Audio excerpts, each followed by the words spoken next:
सातबाराच्या बातमीपत्रात आपलं पुन्हा स्वागत। पन्हाळा तालुक्यातील केखले इथं महावितरणनं विनापरवाना स्मार्ट मीटर बसवू नयेत, तसंच स्मार्ट मीटरचे तोटे आणि फायदे ग्राहकांना समजावून सांगून त्यांची सहमती घेऊनच स्मार्ट मीटर बसवावं, अन्यथा महावितरण कार्यालयासमोर रास्ता रोको आंदोलन करू असा इशारा केखले ग्रामस्थांनी दिलाय।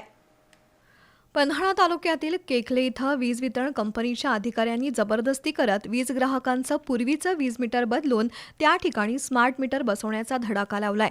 गेल्या काही दिवसांपूर्वी स्मार्ट मीटर बसवण्याला विरोध करणाऱ्या काही ग्राहकांचे मीटर्स चक्क विजेच्या खांबावर बसवण्याचाही प्रकार घडलाय।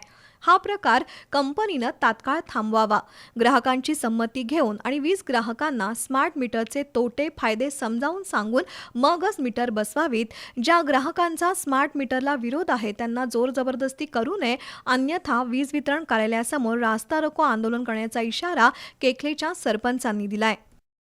याबाबतचं निवेदन ग्रामस्थांनी वीज वितरण कंपनीला दिलं असून स्मार्ट मीटरसाठी चाललेली कंपनीची अरेरावी तात्काळ थांबवण्याची मागणी केली।